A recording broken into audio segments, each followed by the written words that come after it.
The year was 1995, and I was just 16 years old. I lived in a 3-bedroom, 2-bath house in a middle-class suburban community with my mother, 2 younger brothers, and our 140-pound Doberman, Turbo. From the front door of our house, you could see directly into our living room, which had an open concept floor plan with the kitchen and dining room. Our couch was on the wall directly in front of the front door.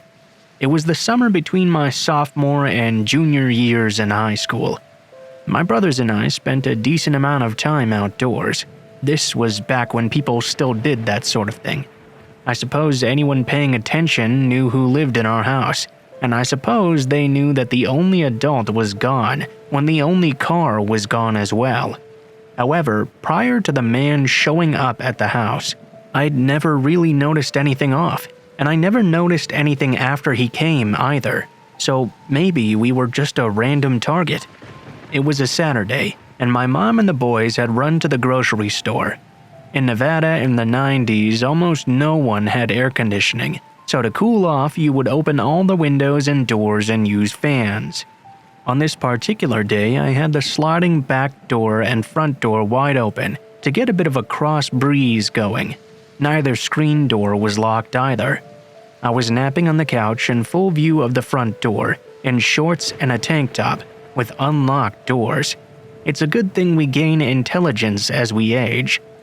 In my defense though, there was 140 pounds of protective dog muscle on the floor right next to me, and probably only for that reason am I still alive today. Around the approximate time I expected my family to return home from the store, Turbo suddenly began barking. Assuming he was simply barking out their arrival, I told him to shush and tried to go back to sleep. Turbo, though, God bless his sweet protective soul, continued to bark, becoming more and more intense and even aggressive with his barking. Finally, after 5 or 10 minutes of Turbo refusing to be quiet and my family never coming in from the car, I sat up, realizing something was wrong here. A man who I didn't know at all stood seemingly frozen, staring at my frenzied and barking Doberman. Assuming this man had some appropriate business at my home, I hurried the 10 steps to the unlocked screen door, constantly shushing Turbo. I apologized to the man for my dog and for not hearing his knocking, though he never had knocked in the first place. The man explained he was from some telephone company and was there to check our lines. He never took his eyes off Turbo though, and Turbo never stopped snarling. I leaned forward far enough to see into the street. Only unmarked privately owned cars lined the street sides. I looked at this man who was dressed in tennis shoes, jeans, and a t-shirt. I was 16 and dumb enough to nap in front of an unlocked door, but I wasn't that much of a fool.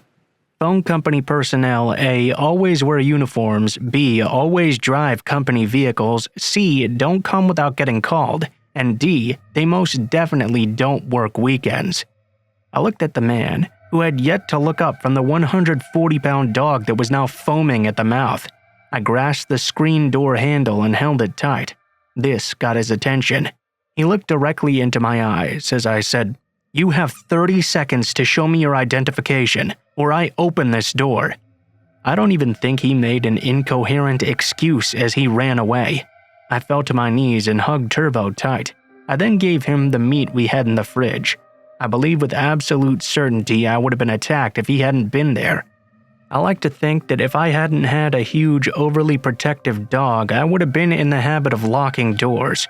But really, what would a small screen door latch do against an intruder that really wanted to get in? And that creep stood there and watched me for 10 minutes. Perhaps he was paralyzed in fear. But maybe he was just working out his angles, and only Turbo's insistent display of his willingness to attack anyone who threatened me changed his mind in the end. That's my theory. Turbo has long since passed away, but his legacy still lives on, and 2 loving, loyal, and lethal when necessary dogs sleep in my room every night.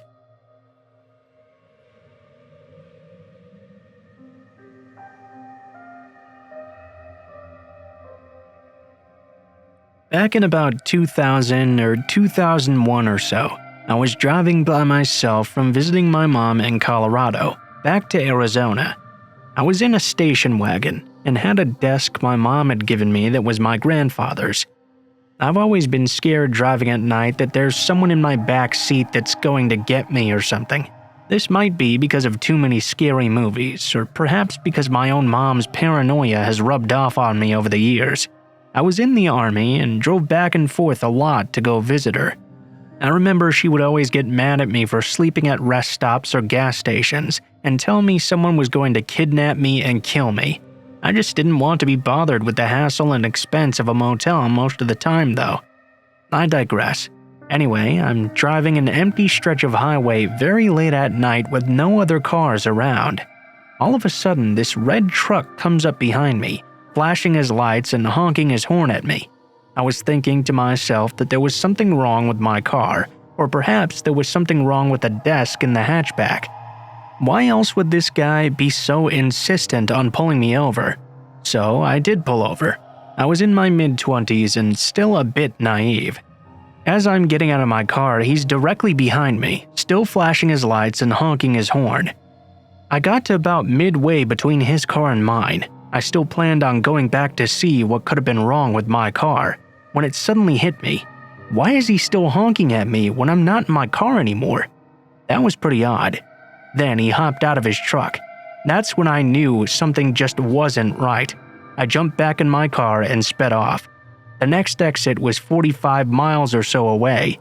He followed me the entire time. I took the first exit and went to a crowded grocery store with a laundromat next to it. There was an ambulance parked at the laundromat with its lights flashing as well. I was right there next to it. I figured if there was an ambulance there already, then eventually a police officer would probably come as well, right? The man stayed in his truck in the grocery store parking lot, watching me the entire time.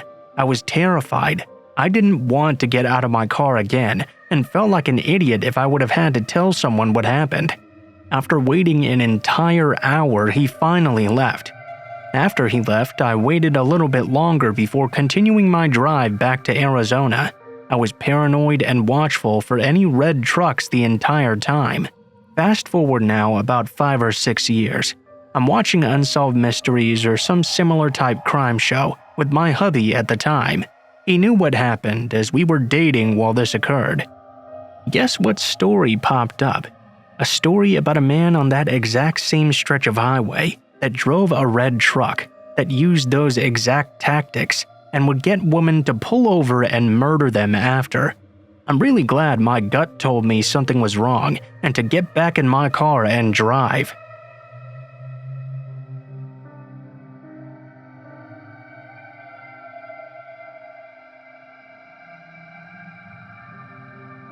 My best friend is an influencer. Not big time or anything, but big enough following to get some free shit every now and then. And they've even gotten 2 sponsored trips as well. She still works a full-time job but does the Instagram thing on the side mostly because of the perks. She's not big enough to live off of this yet. Anyways, this was her first trip. A little boutique hotel from Miami contacted her via Instagram and DMs and offered her an all-expenses-paid trip to Miami for Memorial Weekend in 2018. In exchange, she would be in the hotel and take pics and do a couple of stories. She was told she could bring a female friend with her if she wanted to, and everything would be completely covered for her. This was her first time doing something like this, so at the time she wasn't really sure how it was supposed to work. They sent her a bogus contract for her to sign, and it said she'd be responsible for paying for her plane ticket to Miami, and she'd be reimbursed for whatever the cost was later. This was supposedly to prevent a no-show, meaning the influencer gets the ticket purchased by the hotel and then just never shows up. It seemed reasonable to her at the time. She invited me, a gay dude, instead of a female friend, because she was super nervous about the whole thing. We figured it wouldn't be that big a deal, and worst case scenario, they wouldn't pay for my plane ticket and she'd just cover it for me anyway. That would be about it. We were supposed to be picked up by the hotel at the airport, so the day comes and we arrive to Miami. There's this guy holding a sign with her last name, and the paper has the hotel logo as well. We were greeted and were escorted to a black SUV.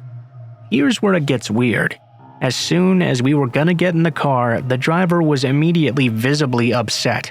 We thought he was talking to the guy who was walking us over, but he was talking to my friend. He had a very thick accent and was wearing dark shades. He was telling my friend she was not allowed to bring her boyfriend, me, and she said it was 2 girls. 2 girls! The hotel told me 2 girls, not 1 girl, 1 guy. He was demanding to see where the other female was. We were both speechless and confused.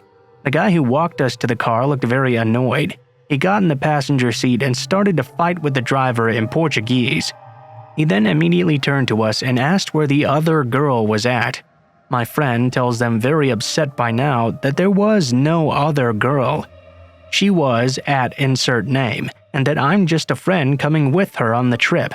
The big guy in the passenger seat got out, tossed our luggage out of the car, and said something like, "This is fucking bullshit."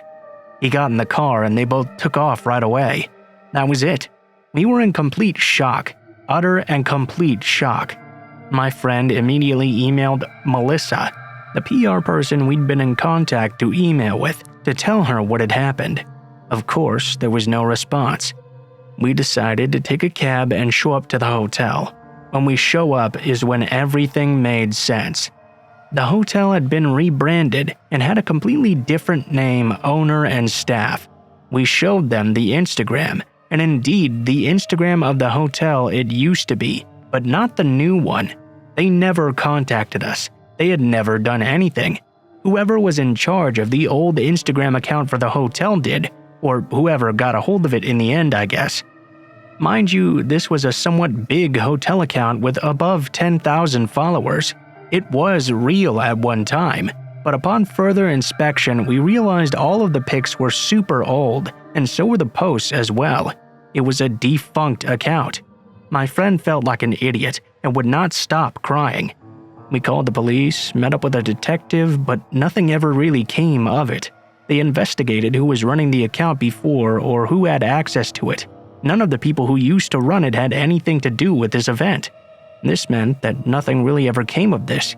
It's upsetting and scary to know that whoever wanted to abduct my friend or any other girls by using this old hotel Instagram knows who my friend is. That Instagram has since been deleted, and we never heard anything from anyone ever again.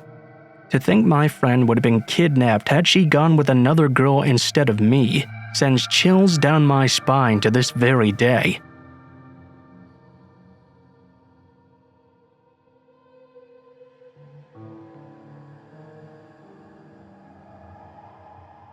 So this happened when I was 16, visiting my grandma who lives in a small town in Poland. Just for context, it was summer, and my family wasn't with me at the time. As you can imagine, living without my parents for a short time, my grandma is really chill by the way, was a huge dream. I could stay out as late as I wanted to without my parents being able to prove it. Now at 16, you feel like you're invincible. You don't really think about how many fucked up people there are in this world. Because of this mindset, I wasn't really worried about walking alone at night. The day on which this story takes place was very hot. I remember shopping and hanging out with my friends until about 8 p.m. when it started to rain. Instead of walking home quickly, I decided to visit my aunt's house, hang out with my cousin for a bit, and walk home when the rain stopped. Well, I lost track of time in the end and ended up leaving her house at about 10:30 p.m. At least at this point the rain had mostly stopped, and this being my favorite type of weather, I declined my aunt's offer to drive me back, telling her I was getting a cab instead. I'm surprised she believed me honestly, but maybe she just really didn't care too much. So there I go on my way. Called my grandma to tell her I'd be home in about 30 minutes, but I did not tell her I was walking there alone. If there was one thing that did scare me, it was the huge train tracks you had to cross in order to get to my grandma's house the fastest way. I decided to take the longer way around through this sort of nature preserve. I'm not exactly sure what to call it. I enjoyed my walk through the light rain, until the long metal bridge came into view. Just at its beginning, I saw a man standing there.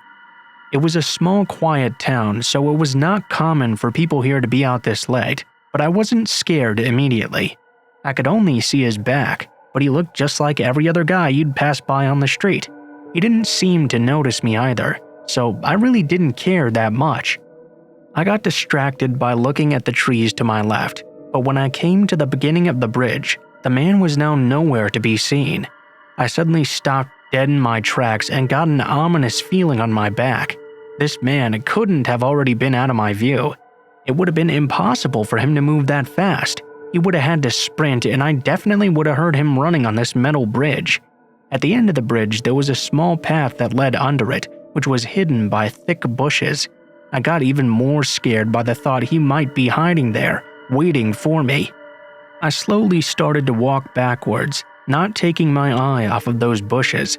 I hid behind a tree and decided to wait for a few minutes, just to see if he really was hiding there.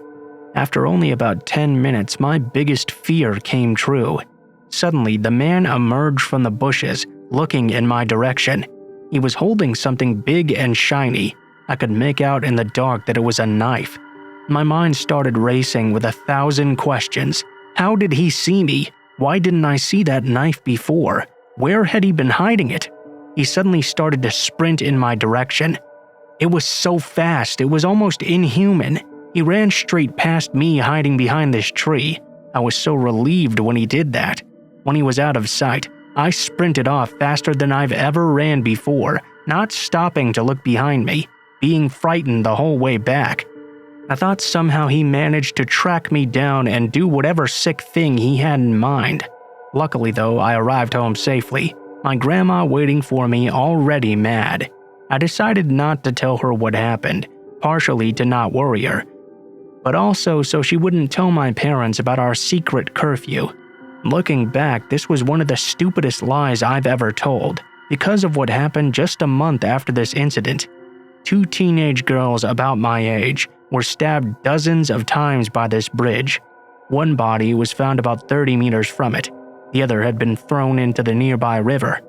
To this day, nobody knows who did it, but I'm pretty sure it was that same man who I encountered that day. I was too scared to come out and tell anyone about what happened, but I can't help but feel those 2 girls would still be alive today if it wasn't for my own stupidity.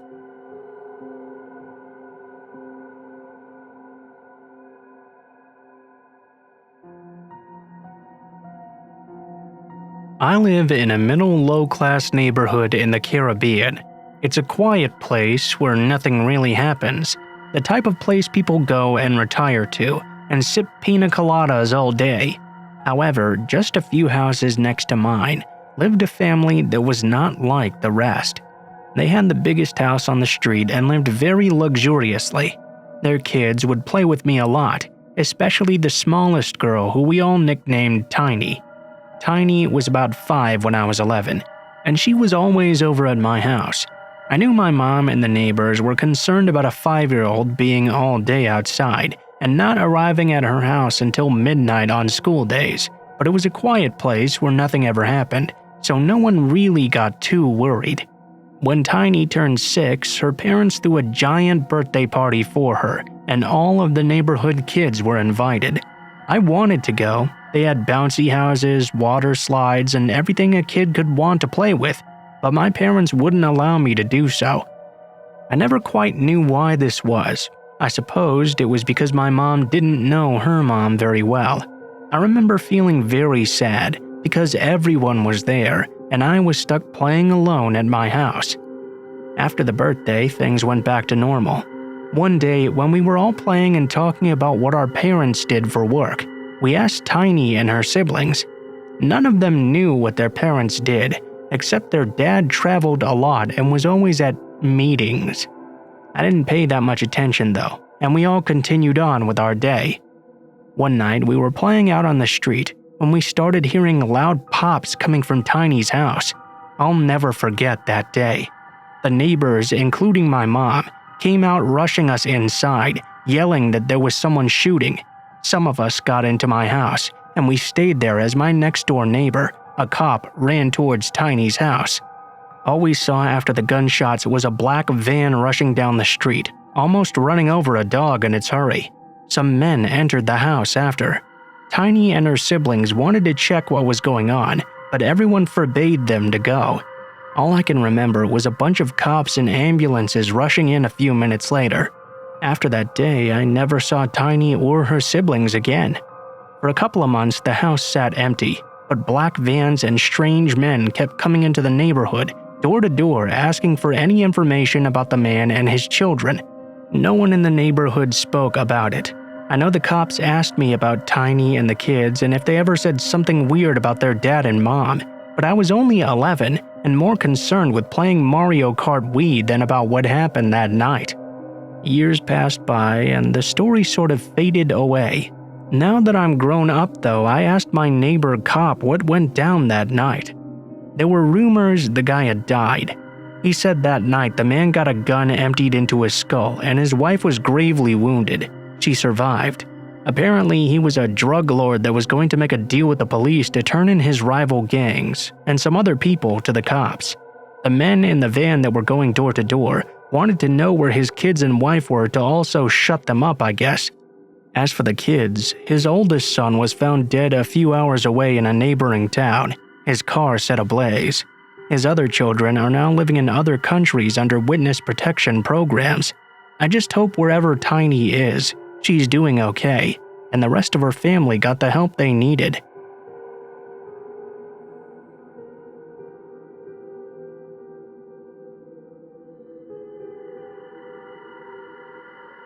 The police just left my home. A couple of months ago, while house sitting and dog sitting for my parents, I had an eerie feeling. As an obsessive ID channel watcher and younger female, I played it off as paranoia at first. During these few days, whenever I took the dog out, he'd suddenly begin sniffing around areas he never sniffed before, particularly under each of our windows. Thankfully, because of this, I discovered 2 large footprints under a window that looked directly into our living and dining room. Around this same time, about 2 months ago, I noticed a man walking up and down our street that I'd never seen in the entirety of my life. I lived in a small Midwestern town, so that was not a common experience. He also had, in my opinion, very odd mannerisms as well. Prolonged eye contact, continued staring and craning his neck as he walked by, and he never returned any of my smiles, hellos, or waves. Eventually, I became irritated due to how creeped out I was with both him and the eerie feeling in general, and decided to wave. Upon no acknowledgement in return other than a cold stare, I got up and acted like I was going to follow him down the street, which made him walk faster and turn a sudden corner. I never saw him again after that. Now today, I help my parents out by picking up their dog from the groomers, as it's right up the street and in a safe suburban area. Oftentimes, I don't lock while running errands in town. When I returned home with the dog, I had an unexplained horrible feeling the minute I walked in the door. Something, perhaps something as small as a blanket, seemed misplaced. I couldn't quite tell what it was, but something was definitely off. I threw a load of laundry on in the basement and quickly stood up and looked around. No one was there. Then I proceeded to the bathroom to check my makeup. Right then, I looked down to my left. There was feces in the toilet with no toilet paper and not flushed. I'd been the only one home all morning. I immediately threw back the shower curtain and started shaking from adrenaline. When I saw nothing was there, I closed the bathroom door and locked myself inside. I called dispatch and they arrived in less than 2 minutes. They searched the entire property and made me check my laptop to see if any recent search history wasn't my own. They also said to check the fridge to see if any food was missing. All valuables were accounted for in the end. I know it wasn't my feces because nobody in my family would take a shit like that and not use toilet paper or flush. I know someone had been there, yet because I love horror movies and the ID channel, everyone just tells me that I'm crazy. Nowadays, I keep my dad's hunting knife with me just in case.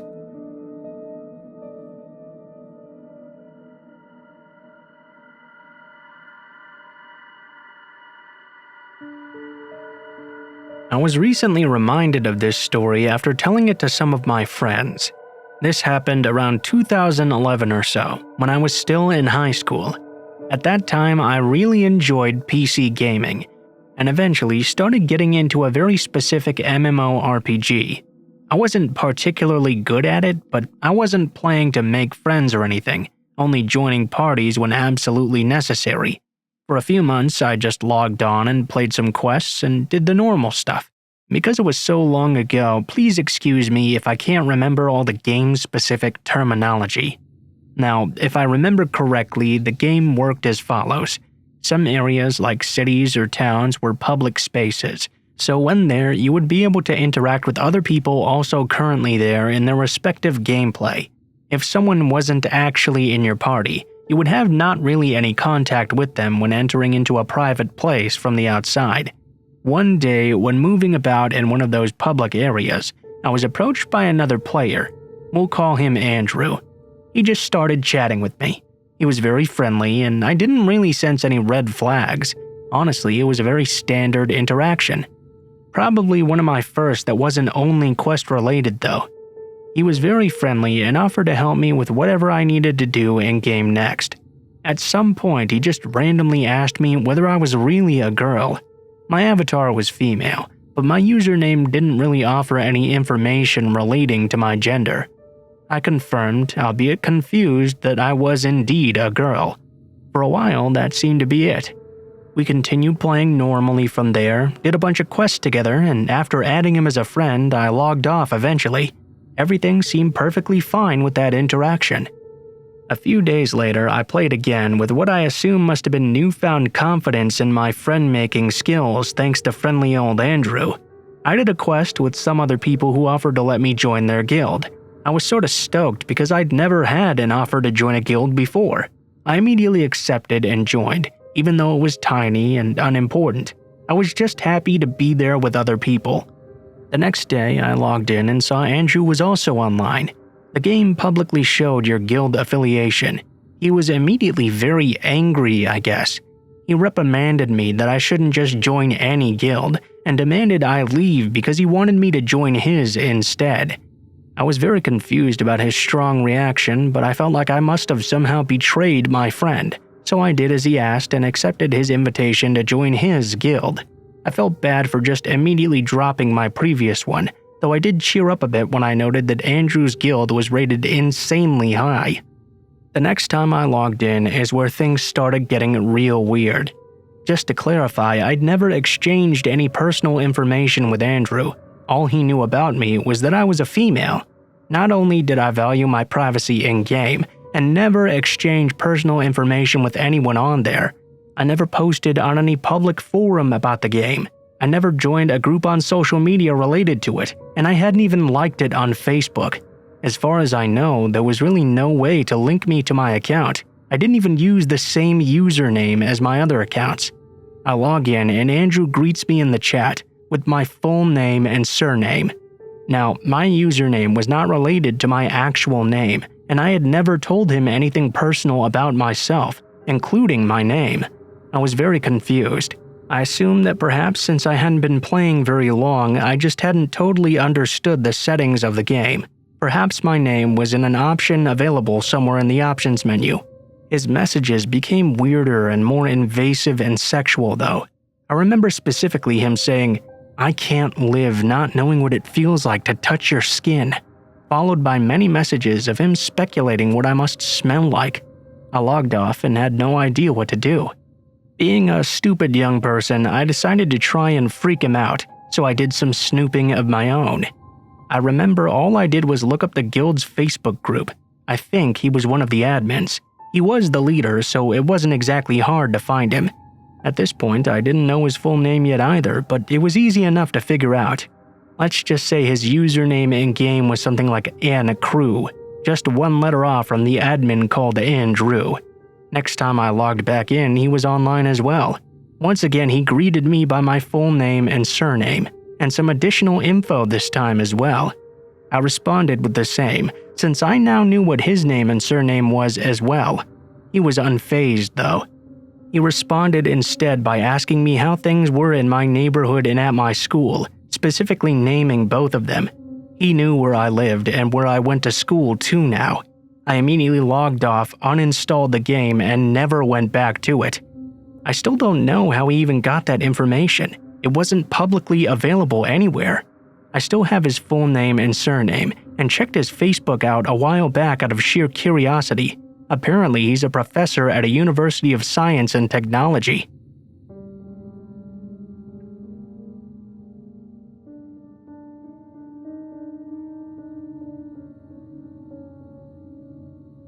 It's been long enough that I'm now ready to tell this story. Last year, I was dog sitting for my aunt.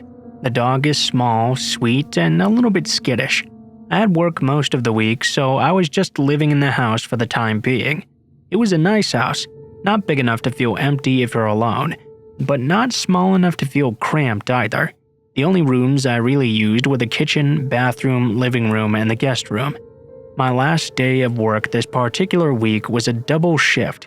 I was excited because after this I had 2 full days off. I planned on using them to introduce the dog to RuPaul's Drag Race. I usually try to keep good spirits for a double shift, because regardless of the time and annoying customers, extra money is always needed. My old job was a barista and cashier. Mornings were always busy and nights were always slow. On weekends, people were more concerned with coffee and breakfast than anything else we may have to offer. I was kind of having a nice time actually. This day was turning out to be not as hectic as the previous ones that week, one even involving a small fire. As the morning rush line was dwindling down, the limited tables in the restaurant came into view, and I started people watching a bit. As I slowly scanned the customers eating their bagels and reading the morning paper, my eyes met with a man on a laptop. He had long, dirty hair and a bit of stubble as well. He stared at me with a bit too much intensity. I wondered if he found my people watching rude, so I decided to clean and restock instead. It didn't take very long for a line to reform, so I returned to my register. Once again, after the line died down, I could see the few tables in the front. The man was still there, and he was still staring at me. Every now and then, he would look at his computer and then look back up at me. It almost felt like he was looking right through me, or like he could see every part of me. It was such an uncomfortable feeling that I went and cleaned the back of the restaurant instead, out of his sight. After the next rush, I took my break and sat far away from the man. He was out of my sight now, and I was out of his as well. When I came back from my break, the man was now gone. My manager asked if I had interacted with him at all. I told her about him making eye contact with me, but nothing else had really happened. She told me the man had been sitting there watching porn on his laptop the entire time and she had asked him to leave. That was weird enough already. This man had been watching porn and staring directly at me. I really wish this is where the story stopped. Hours passed by and the rest of the day was mostly normal, despite me and a few female coworkers feeling a slight edge now. We were in the process of closing, which is actually a process I quite enjoy. I'm one of those weirdos that likes to clean. We're well in and I'm almost done with my assigned jobs when my manager comes up to me once again. She informs me that the man has found his way back into the restaurant at some point. She found him hiding in a back corner. She chased him out by threatening to call the police. My manager knew that earlier that day he seemed to be paying special attention to me. She said that I could finish up whatever I wanted or needed to, but afterwards strongly advised me to get home as soon as possible. She even offered to walk me to my car. I happily took both offers and quickly got my things together and clocked out. My aunt's house was not too far away from work. It was about a 5-minute drive at most. This was helpful because then I didn't feel crippling anxiety for much longer. I got into the house, and after triple checking I had locked every door, I got into my pajamas. Unsurprisingly though, I was not ready to fall asleep yet. Now was the time to introduce the dog to RuPaul's Drag Race. I went into the living room. The living room consists of a couch, 2 chairs, a TV, a window, and the front door. Unfortunately, the porch light was broken, and the window had no curtains. This had me a little bit stressed. I was willing to take that over the only other TV in the house though, which existed in the scary-looking basement.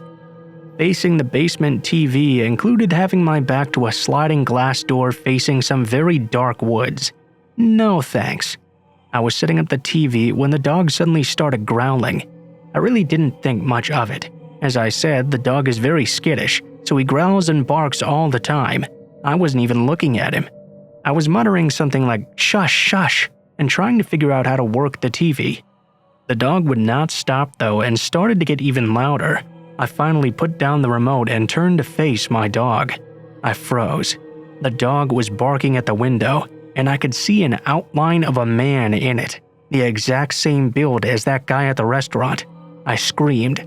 Luckily, that was enough for the man to run away from the window. I stood there frozen for a while. My dog had calmed down finally, but I hardly felt safe.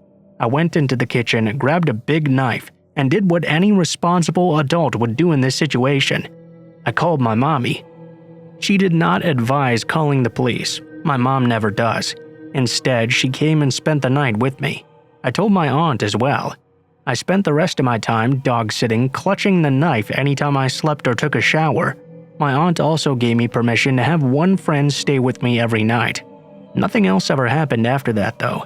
I never even saw the guy come into work again. A part of me wishes I knew who he was or where he'd gone, or even what he wanted with me.